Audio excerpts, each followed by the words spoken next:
Welcome to the Entrepreneur's MBA, bringing you lessons from real-life entrepreneurs they don't teach in business school. Here's your host, business coach and marketing strategist, Adam Kipnes. Welcome to today's episode of the Entrepreneur's MBA podcast, lessons from everyday entrepreneurs to help you on your path to business success. Today, I have a good friend of mine, Dr. Will Morland. Will grew up in one of the toughest parts of LA in Compton. He was surrounded by gangs and drugs and murder and life on the streets. His dad was in jail. He had a low self-esteem, a speech impediment, and today he's spoken on 40 different countries, written over 40 books, and he's got a model and lessons for you to learn from. Will, thanks for being here today. I really appreciate it. Adam, thank you so much. And before we even start, let me say I'm so excited about this platform that you've created for individuals like me to come and share our messages and our story and a little bit of our journey. So thank you so much for the opportunity to connect with your community. You're very welcome, and I know they're going to get a lot out of your story and the ideas and systems that you put in place. But why don't you tell us a little bit about yourself? Who is Will Morland? You know, in short, I get that question a lot, and I say it's a complicated question, but at the root of it all, I'm just an individual that is in love with entrepreneurship, in love with personal development, and I've tried to model my life after that and create a lifestyle that allows me to live out my passion of entrepreneurship and personal development. As you read earlier, I'm originally from Compton, California, and when I was growing up there, it was said to be the worst city in America. I was raised by a single mother, raised by my grandmother, and was really in an environment that didn't provide for me a lot of the creature comforts, but it did provide for me love, and it provided for me stability, and I learned from my grandmother the art of giving, and I learned from my mom the art of vision. I remember, growing up in Compton, my mom would take us on the bus, and she would take us to different communities, and she would let us look at the big houses, and she would let us look at the different neighborhoods.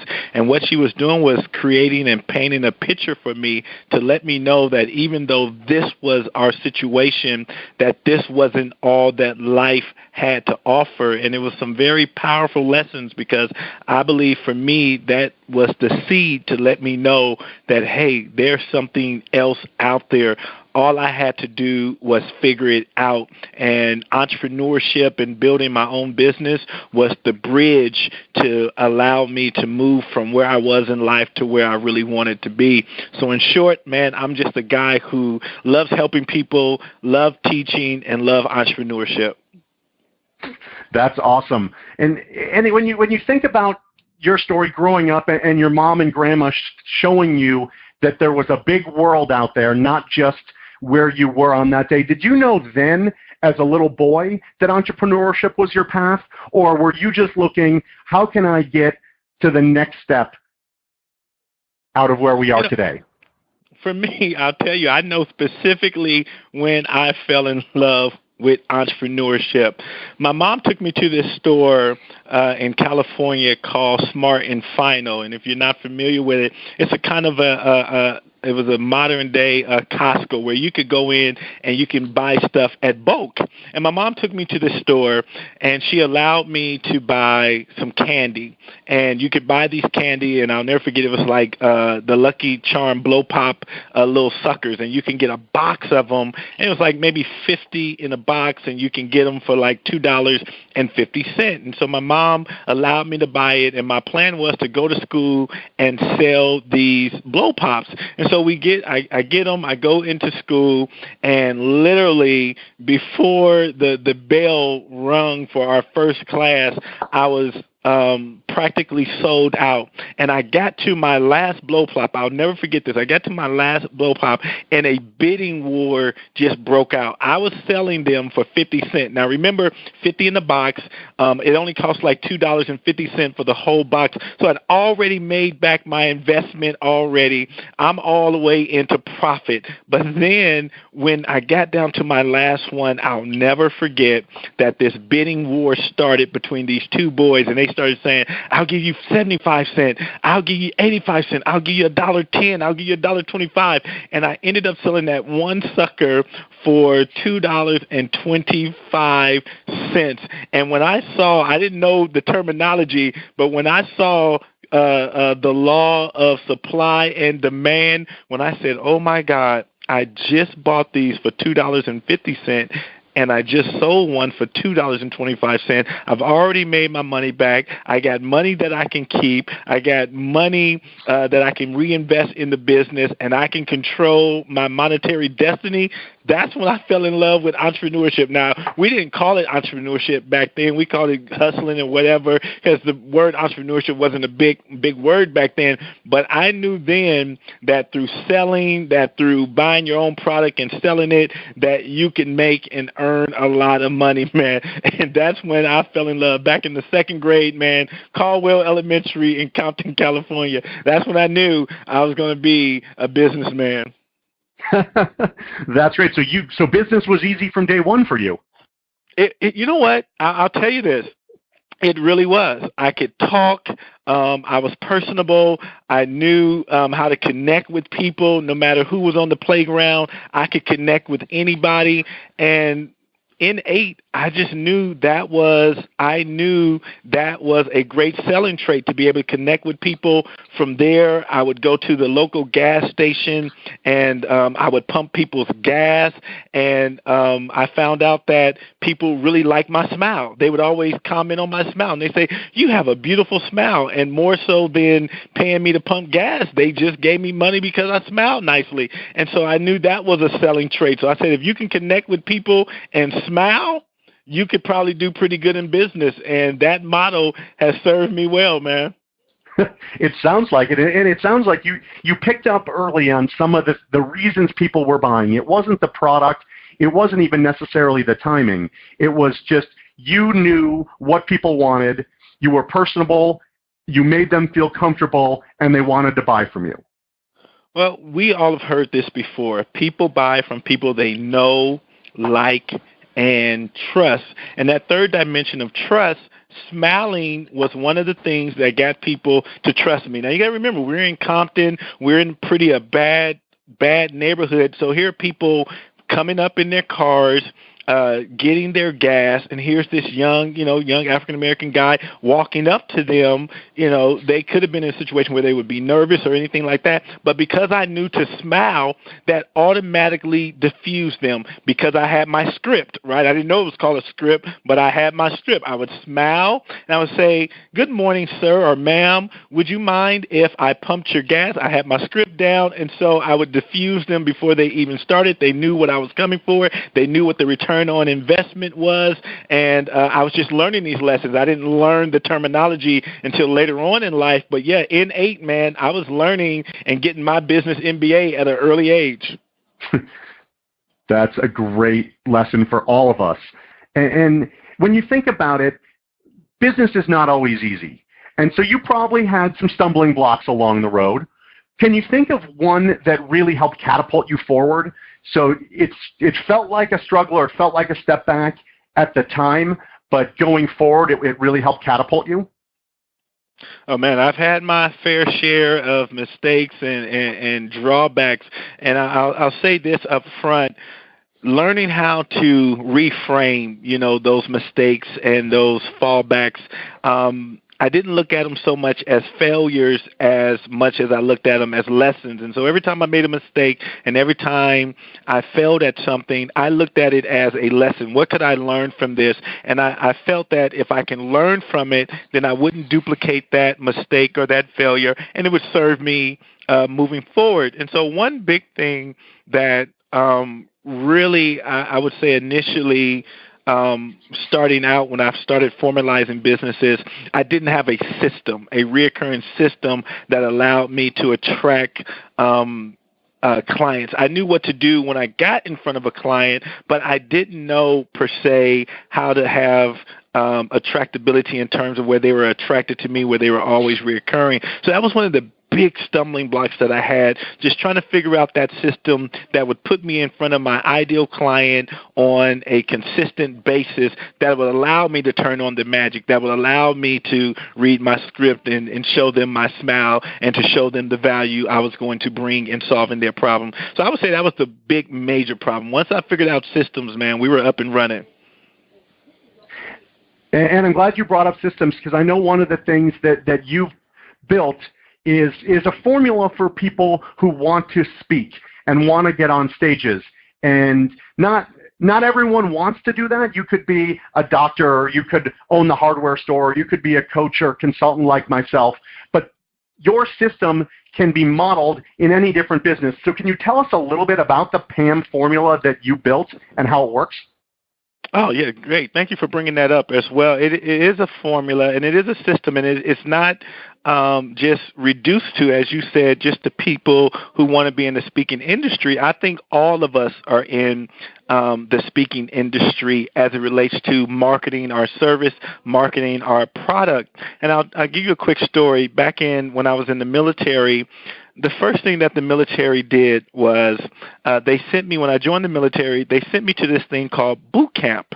And boot camp was for 4 weeks, and boot camp was where you learn the fundamentals of being a soldier. And there was 2 parts to this training process. You had boot camp, and then you had what they call AIT, Advanced Individual Training, where you would go and learn what they called your MOS, which was your military occupational specialty, in other words, your job. And so boot camp taught me how to march. Boot camp taught me how to shoot the M16, throw a grenade, low crawl, and all that type of stuff before I even learned my job. And I bring that up to say this: as an entrepreneur, as a business person, there's some foundational things that you need to know and that you need to hone in on, no matter what your business or service is. And for me, one of those foundational things is marketing. Many people that get into entrepreneurship and business, they overlook this critical step of marketing. And marketing is really the lifeblood. Besides clients, marketing is the lifeblood. You don't get the right clients if you don't have the right marketing. So with this PAM formula, no matter what your job is, no matter what your profession, no matter what your business is, when you implement the PAM formula, and I'll tell you what it is, it's an acronym that stands for positioning, advantage, and marketing. Now, I'll just briefly explain each one. When you're thinking about your business as a business owner or an entrepreneur, how you position yourself in the market matters.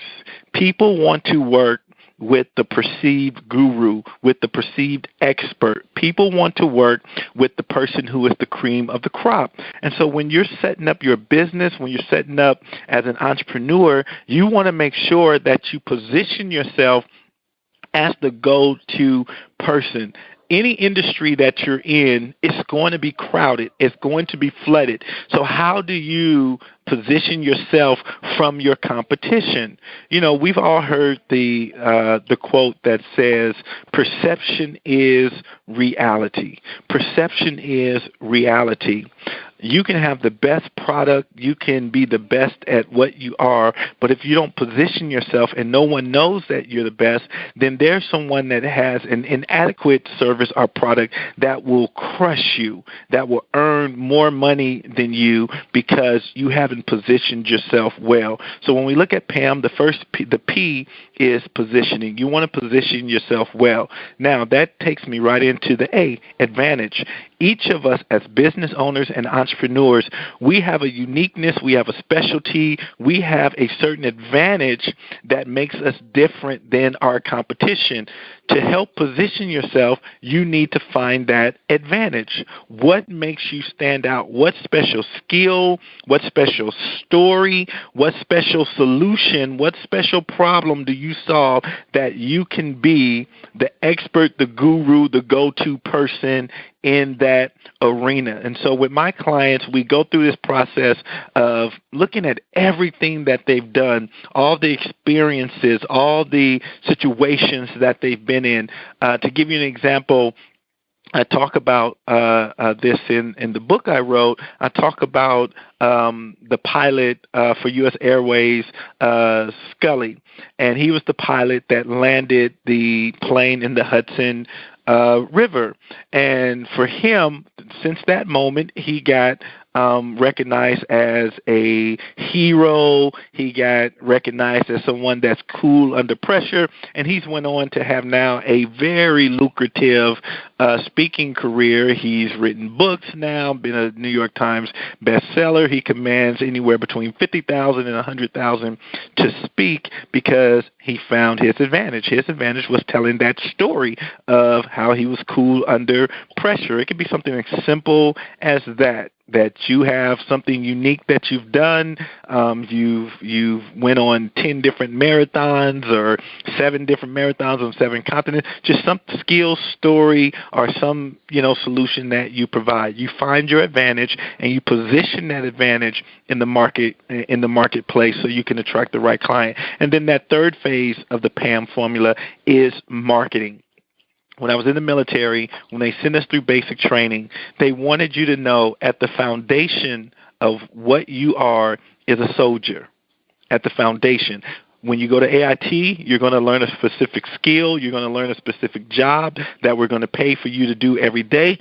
But we want you to remember at the foundation, at the core of what you are a soldier. That is the same thing in business. At the core of each of us, Adam, we're marketers. And a lot of people don't like to seem like salesy or advertising or marketing, but at the end of the day, that's what you are. No matter what service you're in, no matter what product you're providing, your business is to market that service or product in such a way that people are attracted to you as the go-to person. And this is where I see many businesses fail, is because they fail to market themselves correctly to their ideal client in the right way. And so in short, that's the PAM formula: positioning, advantage, and marketing. And I've been using this to build I have 5 different businesses, and I've used this platform, this formula, to build all of the platforms in each of those businesses. And a lot of business owners, they try to market first. And your formula is different because you say you can't market until you position yourself properly and you know what the advantage is that you can bring to the marketplace and the advantage that your product or service has over the competition. For the everyday business owner, how do you hold back and take the time to figure out the first 2 before you jump right into marketing? So to your point, now you can go out and market if you want to first, but you're probably more than likely going to waste your time and waste a lot of energy and waste a lot of money and become frustrated, where probably, Adam, a lot of your clients find themselves and a lot of my clients. And here's the reason why. It's because, I'll give you a quick example. You can take a haircut. And in one location, you can charge $20 for that haircut. In another location, you can charge $200 for that same haircut, right? It's the same skill.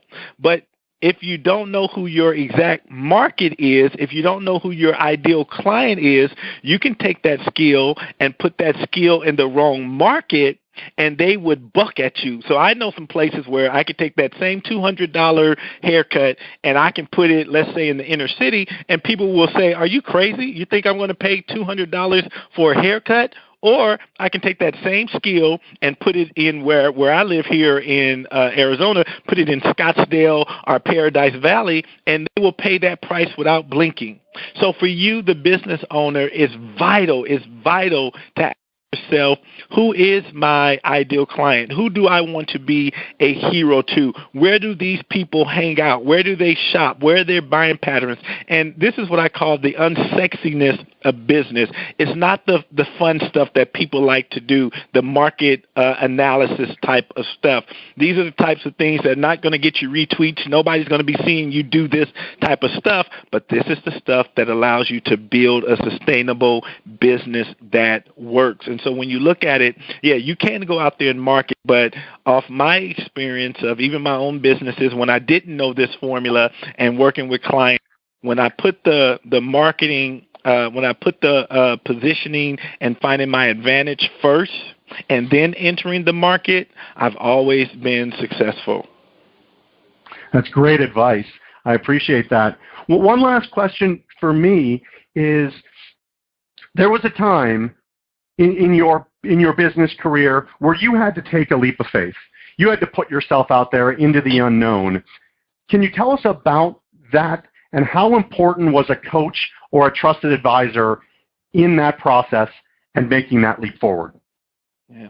So when I was in the military, I thought that I was going to be in the military, be a career soldier. I thought I was going to do 20 years.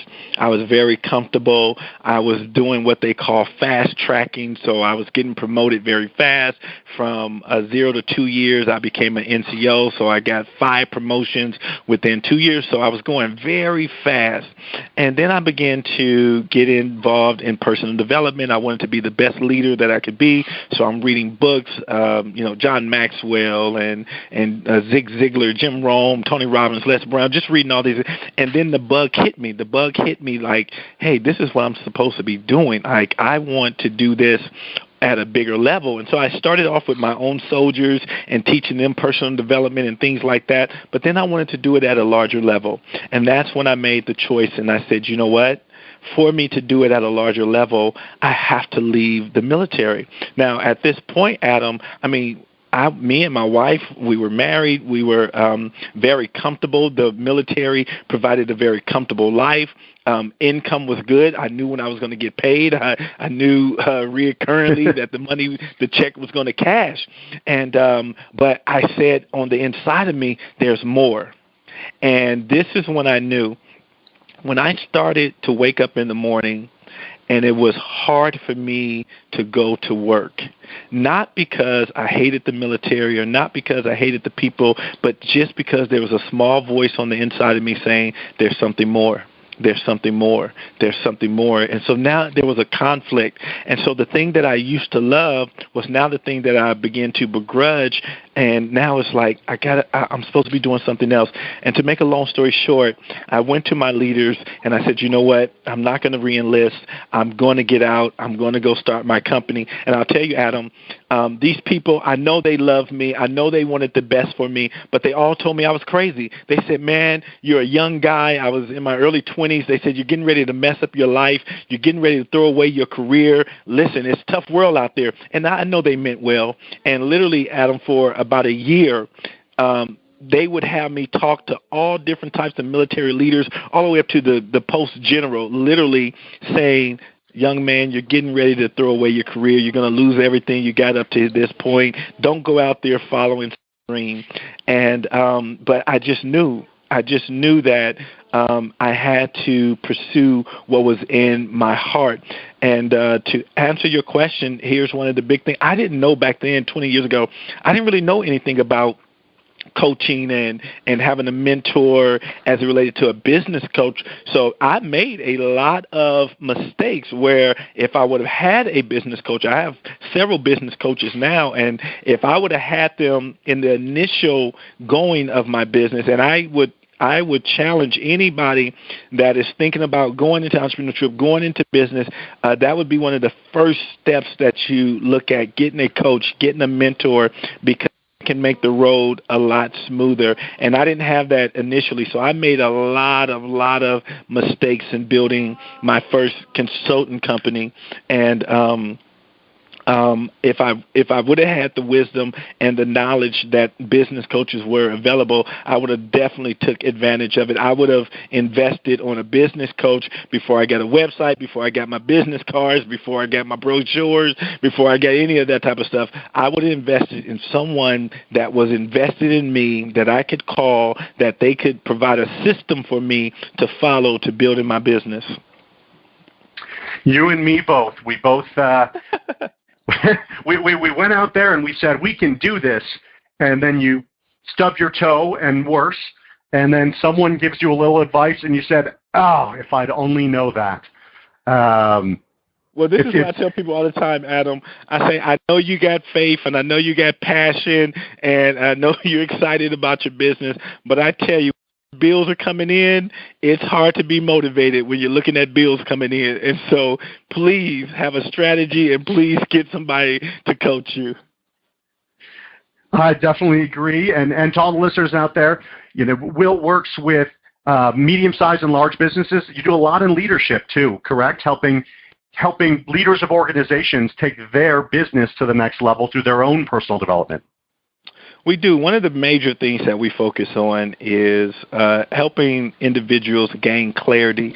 What is it that you really want your business to do for you? And what lifestyle is it that you're really trying to create? A lot of entrepreneurs and business owners are really not clear. Like, they know they want time freedom. They know they want to be their own boss. But what does that really mean? And what does that really look like? Adam, you know this, that a lot of people are out there selling the whole, laptop on the beach type of lifestyle. And I don't know anyone that is majorly successful in business that's their goal. Their goal is to do more of what they love, and they're not trying to get out of work. They're just trying to find work that inspires them, that motivates them. And so for me, it's about helping individuals find that work and find that clarity.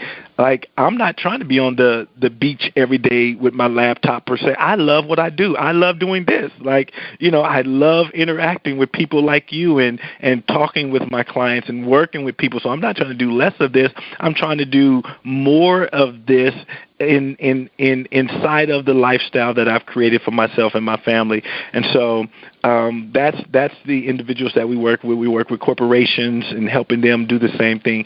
Who do you want to be a hero to? Let's get clear about that. Who do you want to serve in a fun and exciting way that makes it fun to come to work every single day? You have given us all some great advice and some great things to think about and just some great first steps for some and great next steps for others. So how can people learn more about Dr. Will Morland? Where can they find you and see you speak and learn more from you? So I hang out on the main platforms that I hang out on for social media are Facebook and LinkedIn. So you can find me on Facebook at Dr. Will Speaks. That's my Facebook community. And you can find me on LinkedIn at Dr. Will Morland. I am on Instagram and Twitter, but I am mostly on Facebook and LinkedIn, and that's where I like to connect with individuals. And so if you want to reach out to me, I would love to learn more about how you're impacting the world and how we can serve each other. So LinkedIn or Facebook are two of the best places you can find me. Well, thank you for that. And for those of you, when you see him on Facebook and you see his short little Dr. Will Speaks messages, he does some Facebook Lives full of great nuggets. Will, thank you so much for being here. Really appreciate the knowledge that you've given us and look forward to hearing more from you and the successes that you're helping others create. Thank you so much for having me. And once again, thank you for even creating this platform for individuals like me to share. Wishing you the best, my friend. Thank you. You've been listening to the Entrepreneur's MBA. Download Adam's free book, How to Make More Money in Your Business, at www.freebookfromadam.com.